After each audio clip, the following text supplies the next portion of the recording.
You guys ever have those moments where you're really self-aware? Like, I know that I'm awkward, but then there are times where I become self-aware of my awkwardness. Like right now on stage, I was like, I'm gonna put some cords away, but there's no cords in my hand. I'm just gonna stand here. It's really interesting.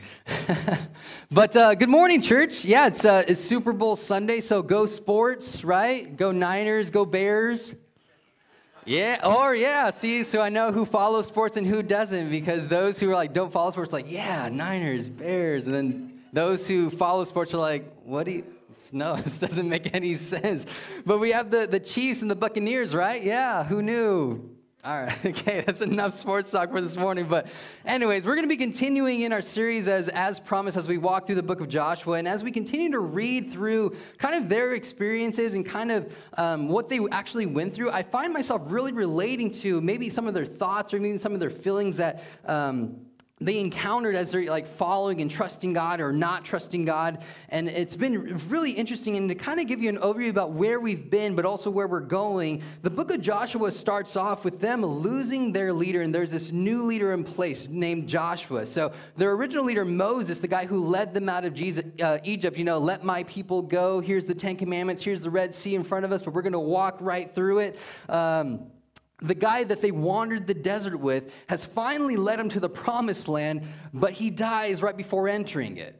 And so now they have this new leader, Joshua, and he's in charge, and they're in this interesting place because they have the promised land before them, but yet the wilderness is behind them, and they're just in this middle spot. They're not yet in this land that's promised to them, but they're not in the past anymore. They're just in this middle ground trying to figure things out. And there's these obstacles right before they get to the promised land. Again, there's this another river that they have to cross. And once they cross the river, there's the walls of Jericho. Like, how is anybody going to do that? Like, these walls are impenetrable. How are we going to accomplish, like, getting into the promised land? There's these obstacles. So it's this weird spot for them that, again, the past is behind them, but their future is still sitting right in front of them. They don't hold it in their hands. They're not there yet. And if I'm honest, I find that there are seasons of like that in my life where I see where I want to go and where I want to be, but I'm just caught in this middle ground. That I know what I've moved away from and I know where I want to go, but I can't get there, whether it's because of obstacles or just like, my past has me anchored down. It's like, I want to get there, but I'm still holding on this and I can't let it go, and I'm trying to move forward, but what do you do?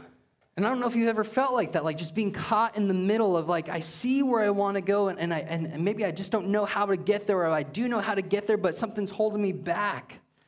This is where the Israelites were.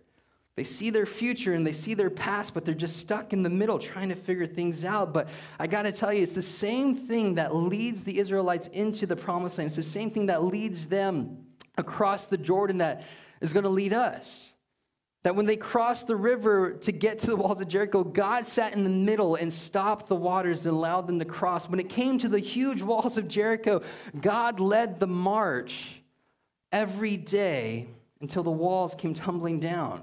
It's as if God was saying, here's this ridiculous plan that I have for you, and I know it sounds crazy and I know it sounds out there, but I just need you to trust me on this one.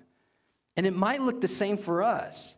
That God has this ridiculous plan. He says, listen, I'm going to take your place. I'm going to live the life that you should have lived, and I'm going to die the death that you should die. And I know it sounds crazy, but trust me on this one.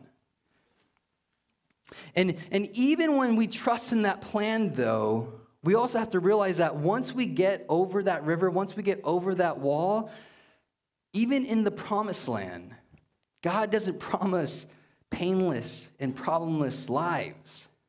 Because as you see, the Israelites are in the promised land and they're still in this roller coaster of figure things out. Like there's these ups and downs. Sure, the walls came tumbling down, but they have the problem of basking in the light of yesterday's victories and forgetting God today, which I'm sure none of us know anything about, right? Because we never forget to praise God. We never forget to give him credit where credit is due. And last week we talked about how they had to take care of some things inside of their camp. And when they had to take care of those things inside of the camp, they really had to refocus on who is leading us and who is winning these battles for us. The destruction of AI was one of those things where like they messed up and they're like, why are we losing this? We shouldn't be losing this. And they figure stuff out and they go back and they destroy everything. And then right after that, Joshua does something amazing, that he reads the book of the law, every blessing and every curse. And as we jump into today's scripture, I kind of want to point us to some of those laws that they read, because we'll see that, some of those laws that they refer to, some of those laws that they reflected on are going to play a part in today's story and today's events. So if you want to look onto in your apps, we have all like the scriptures and we have all of my like main points and some questions there. And really, I encourage everyone to kind of download it because it connects you to everything that we do here at FBCC. But I want to point us to Deuteronomy 7:1. And this is something that would have been fresh in their minds after the destruction of AI. And it says, when the Lord your God brings you into the land you are entering to possess and drives out before you many nations, the Hittites, the Girgashites, the Amorites, the Canaanites, the Perizzites, the Hivites, the Jebusites, 7 nations larger and stronger than you. And when the Lord your God has delivered them over to you and you have defeated them, you must destroy them totally. Make no treaty with them. Show them no mercy. Do not intermarry with them. Do not give your daughters to their sons or take their daughters to your sons, for they will turn your children away from following me and serve other gods. The Lord's anger will burn against you and quickly destroy you. So this was something Joshua was reading to them, and he was saying, listen, basically, the people living in the land of Canaan, the people living in the promised land, you have to utterly destroy them. You can't mix and mingle with them. You can't make treaties, because if you bring them in, your children will turn from me and turn to other gods. And if you can guess, or if you know your Bible, you might guess that they didn't listen all that well, because this is where we introduce the book of Judges, right? The book of Judges is, this downward spiral of Israel, and there's no real redeeming characters. In fact, the heroes are really the best of the worst type of people, and like there's nothing really, and they all they did was really, they did what was fit in their own eyes because they had no king. It was only what they saw was right, they did. And as David would continue to read the book of the law to his people, he would come to Deuteronomy 20, which laid out how to handle outsiders. So they're going into this promised land. They're saying, listen, everyone in there, we just have to destroy them. But what happens when we come across people who are outside of that land, these foreigners who come from far off countries? What are we supposed to do with them? And it reads this. It says, when you march up and attack a city, make its people an offer of peace. If they accept and open their gates, all the people in it shall be subject and to forced labor and shall work for you. So basically it says, there's no need to fight if you don't have to. So if you meet people who are on the outside of this promised land, you make them an offer. Listen, we'll protect you. We'll bring you in. We won't destroy you. But when we do, you have to serve us. And so for those people who lived in the promised land, the orders were to utterly destroy them. But those living on the outside, God says, make an offer to them. Those people from far across countries, far distances, make an offer to them. And now we're going to see how this relates to what we call Joshua 9 shortly, but jumping into Joshua 9, it starts off like this. When all the kings west of the Jordan heard about these things, and these things being them doing these amazing things of like their God leading them into battle, penetrating the impenetrable walls of Jericho, the battle of Ai where they burned down everything and they took their king and put him on a stake for all to see. And when stuff like that happens, usually word travels pretty quickly. So this is the things that they're referring to. And it goes on to say, the kings in the hill country in the western foothills along the entire coast of the Mediterranean Sea as far as Lebanon, the kings of the Hittites, Amorites, Canaanites, Perizzites, Hivites, Jebusites. Those names should sound familiar. We just read them in Deuteronomy. They came together to wage war against Joshua and Israel. However, when the people of Gibeon heard that what Joshua had done to Jericho and Ai, they resorted to a ruse. They went as a delegation whose donkeys were loaded with worn-out sacks of old wineskins, cracked and mended. They put on patched sandals on their feet and wore old clothes. All the bread of their food supply was dry and moldy. They went to Joshua in the camp of Gilgal and said to him and the Israelites, "We have come from a distant country. Make a treaty with us." So we have these two groups. We have these groups who don't normally get along, but they say, we look at Joshua, we look at the Israelites and say, we'll band together to destroy them. We're not going to go down without a fight. And then you have these other peoples, the Gibeonites, who look at Joshua and says, I don't know if we want to enter in a battle that can't be won. We got to think about this for a second. We recognize there's something different that's going on here. I mean, this was a God who stopped the waters and allowed them to cross and helped them knock down the walls that couldn't be knocked down. We have to think about this. And so they think of this trick. They come up with this trick, and it's so elaborate in so many ways. I mean, they pretend to be these travelers, these ambassadors from far off lands, and they load up their donkeys accordingly. They have these worn out sacks, these old wineskins, old clothes, moldy bread, and I imagine they stop showering for a few days just to add a little bit of effect, and they rub dirt in their face and like dirt in their hair. And so when you would look at these people, you might assume that they were from a far off land. And it's interesting to me because I don't know for sure, but I assume this, that when they went to Joshua, they had to have known something about Joshua's God and Joshua's law. Because remember, we just read Deuteronomy, and what are you supposed to do with people on the outside? You offer them a treaty. This would have been something that would have been fresh in the Israelites' mind. You give them peace. You say, listen, we're not going to destroy you, but if you want, you can come in and you can be our servants. And these people who pretended to be from a far-off distance, what did they ask for? They asked for a treaty. So in my mind, it makes me think like these people who are nearby in the promised land saw what Joshua was doing and saw how great and grand their God was and said, we got to come up with this trick. In fact, we got to do something more than that. We got to be people on the outside, because the people on the outside, they'll offer us a treaty. And so it continues. The Israelites said to the Hivites, but perhaps you live near us. How can we make a treaty with you? We are your servants, they said to Joshua. But Joshua asked, who are you, and where do you come from?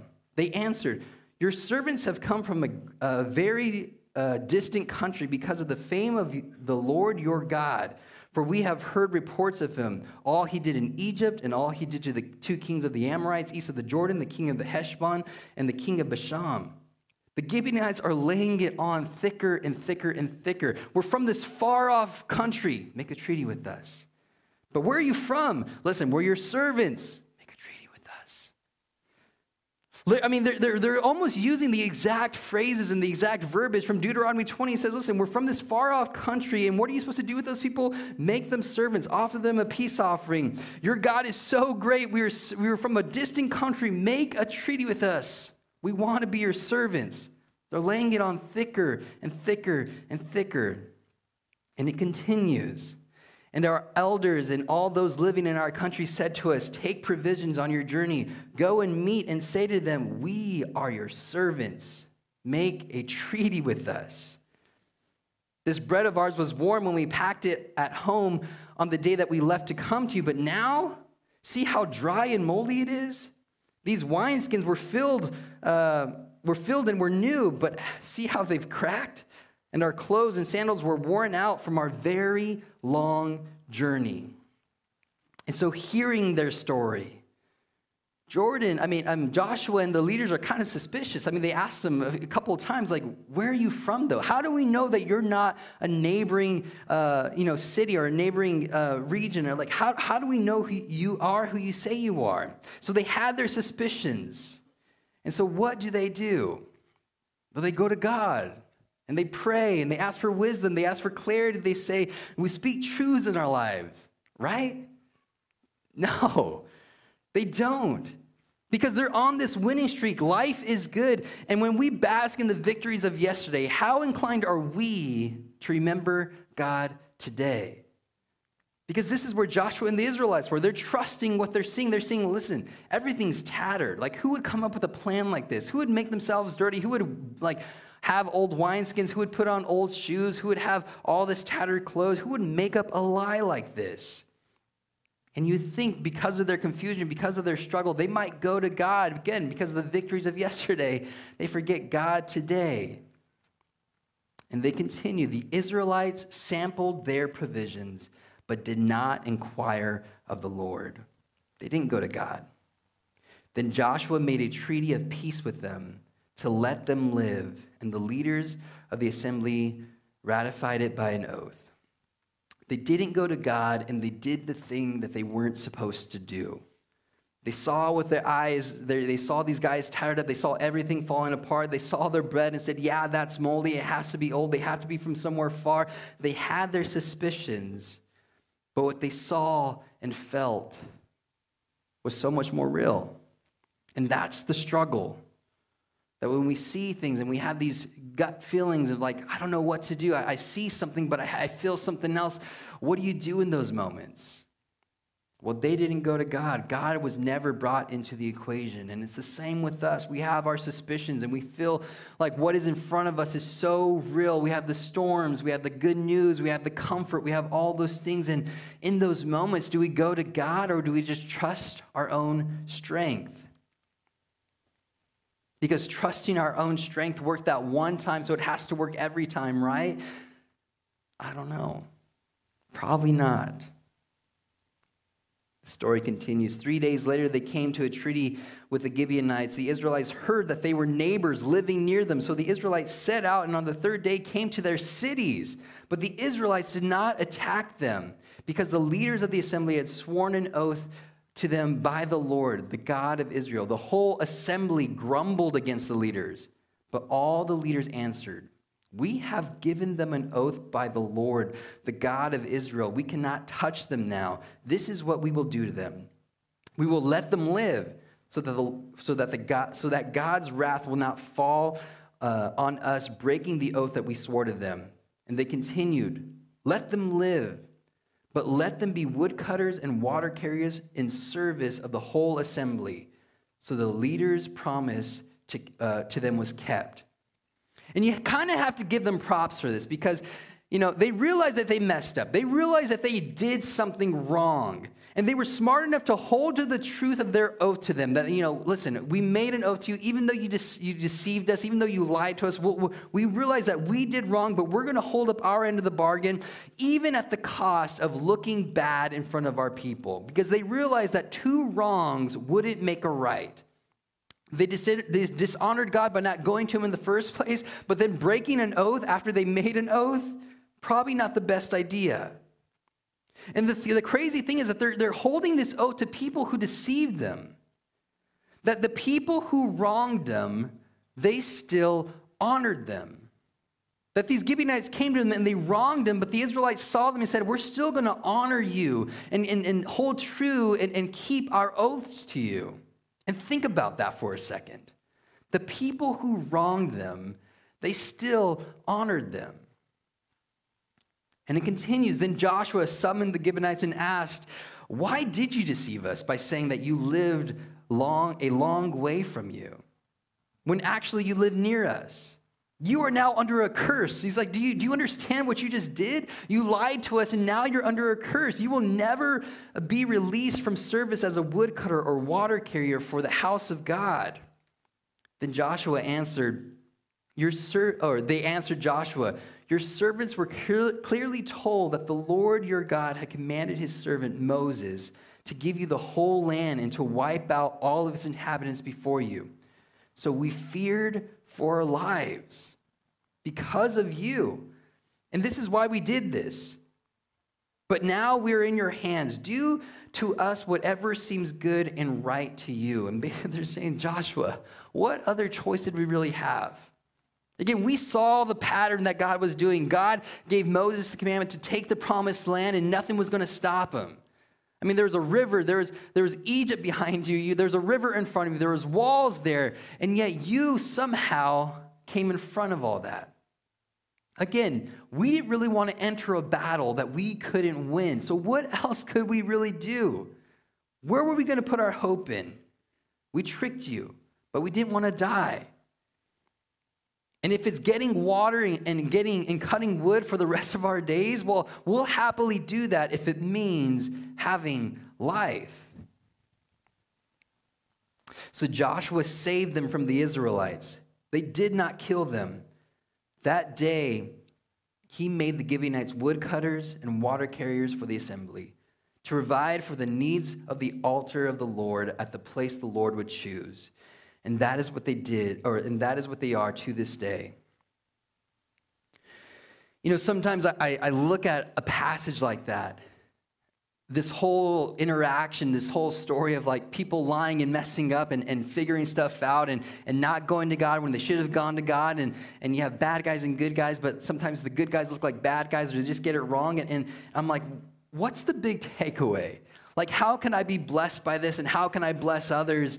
And I think it's okay to think that sometimes. Like, what's the big takeaway for me? Like, it's almost selfish to think that. Like, how is God speaking to me today? Because, Scripture does speak to our hearts. But in doing that sometimes, I think we miss the takeaway. When we specifically look for verses that'll speak into us instead of looking at the whole story, I think we sometimes miss the takeaway of what is actually there for us. And as I was studying, I kept asking this one thing of like, what is it that what's the main point? Like, what's the thing that I want to share? What's the thing that I need to share? What's that nugget of wisdom that's just in there? And I started to see that the Gibeonites and Joshua and the leaders were real people. And when I started to not focus so much on that one thing and say, like, what's that nugget of wisdom, and started to look at the whole story in the scope of, like, God's providence and how he works, I started to see the pattern that these were real people. These were real leaders. These were real people in fear in a real time, in a real situation, and I started to feel it. And I started to see it. That when I started to see them as people, I started to see myself. That this just wasn't one a fairy tale that we read and it's like, okay, now what's the message here? But this was an actual interaction where people had to trust God with everything. And I started to realize this, that we will mess things up when we are fearful. But we'll also mess things up when we fear God less. We'll mess things up when we are fearful, but also when we fear God less. We look at the Gibeonites, and they were fearful for their lives. How can we win this battle that can't be won? So we'll lie. They turned to something that would hopefully work, and maybe because it worked in the past, they tried it again, so they figured, why not? Where else are we really going to turn to? What are we going to put our hope in? And I think about us, though. Like, when we are fearful, what do we turn to? When I am fearful, what do I turn to? I know that my natural tendencies when I'm in fear is like self-preservation. I'll lie. I'll say, no, that wasn't me. Or I'll shift the blame. I'm like, okay, but look at Carl over there. Are you seeing what he's doing? Like, you should look at that. Deal with that over there. I'll hide and I'll run. I'll go to the thing that worked that one time, hoping that it works again. Sometimes fear drives me to hold on to things that ultimately might not save me. But also, when you fear God less, you will also mess things up. Joshua and the leaders, they were trusting their sight, but fearing God less. And there's this strange balance that happens that when you trust in yourself more in your own talents and your own strength, you start to almost diminish God's work in your life. But when you fear God, you're like, I'm going to trust only in him and only in what he can do. You almost see yourself shrinking a little bit. And it's this weight that goes up and down of like, am I going to trust me or am I going to trust God? If I trust me, I'm not looking at God. But if I'm looking at God, I'm not looking at myself. And sometimes, it's this subconscious thing. We get in this groove of a winning streak, and our tendency is to look at God less, to take him out of the equation. But really, God doesn't work like that. God is so relational, and we need this relationship. We need to go to God, and we need to go to those people who are inside of our lives to speak into our lives. And when we start to realize that, and when we lean into this need of needing God and needing the community around us, we find that this need almost turns into a want. Because you can't do life alone. It's one of our pillars in youth is like found people, find people, save people, serve people, and you can't do life alone. A life by yourself is really no life to live. A life in community is one that's life-giving. Again, fear is this beast that will drive you to either lean into God and his community or just yourself. One of them is constructive and the other is destructive. In community with God and others, you find wisdom and sanctification. You find someone to share your joys, but also your sorrows. I mean, it's really one of the reasons why I love the teaching team that we have on staff, because honestly, this week, I knew it was coming. I knew I was on the schedule a month ago or something like that, and I knew what I was teaching on, and I was struggling with it. I was like, man, I have some information, but I have no idea where to go. And I remember we met and we were talking about that, and not only did they speak into my message, but they spoke into me as a person. Walking away from the meeting, I mean, they gave me some really good encouragement, some really good affirmation, which of course made me feel uncomfortable, but also gave me like strength and confidence to do what I'm doing.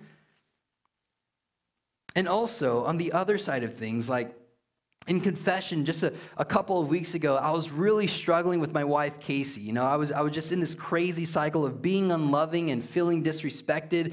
And so because I felt disrespected, I became more unloving in just this crazy cycle of things. And Casey was so gracious and like trying to break the cycle, but I was too stubborn and just wanted to sit in it. So I became more unloving. Again, husbands probably don't know any of this.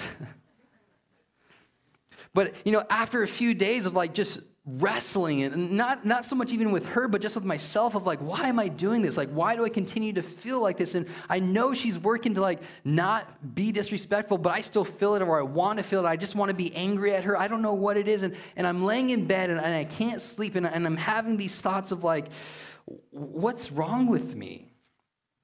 Like, why do I keep going back to this? Why do I keep feeling this? And I know God was probably screaming at me throughout the week, but I was too busy to listen. And I wasn't quiet enough. That I was relying on my own strength and my own knowledge of like how to solve this, how to work things out, how to figure it out. And as I'm lying there and I'm thinking about like, you know, really just these prayers are just like, why do I keep doing this? Why do I keep going back to that? Why do I keep trying to figure it out? Like, why isn't she changing? Why isn't she doing this? And praying all these things. And finally, I was quiet enough to hear these questions. And the question was like, almost like God was speaking to me. He says, why do I love you?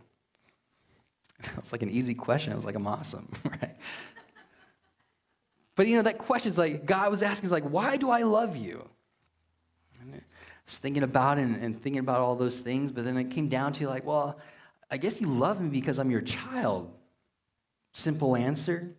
And then the question followed that. He's like, do you deserve any of it though?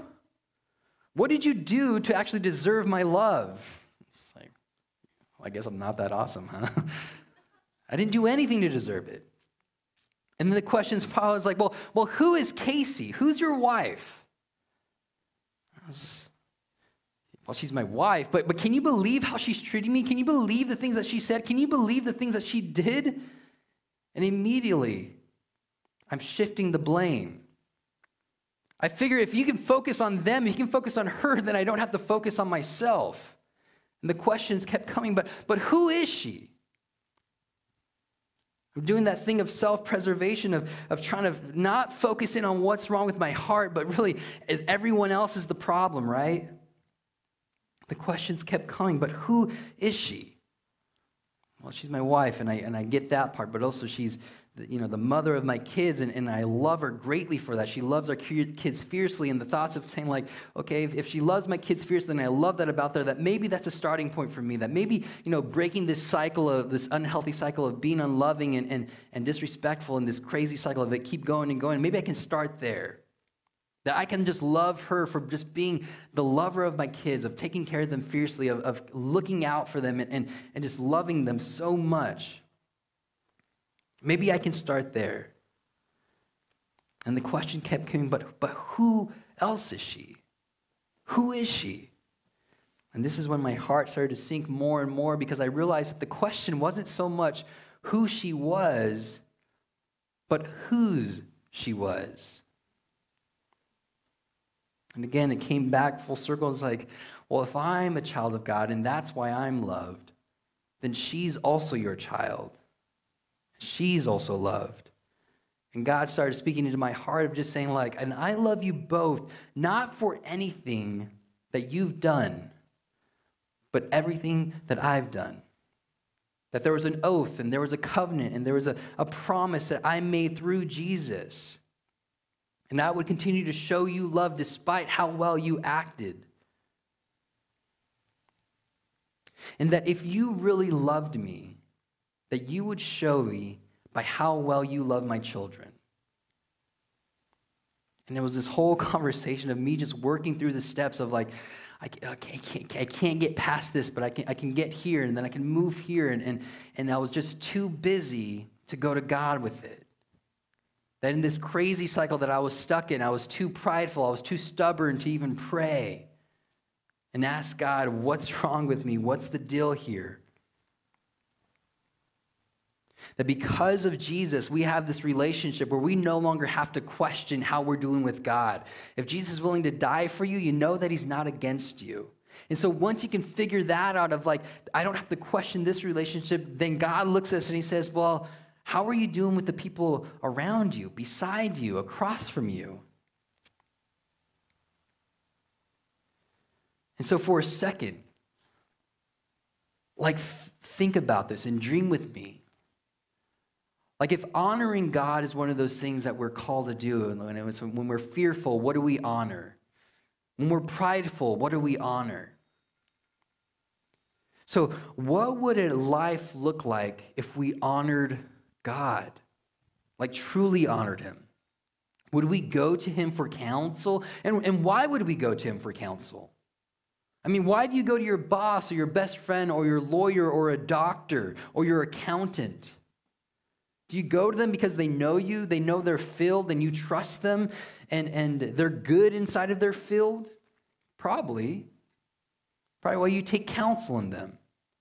But with God, do you really believe that he knows you? That you can trust him? That he knows his field, which is the universe? I mean, think about that. What would a life look like honoring God?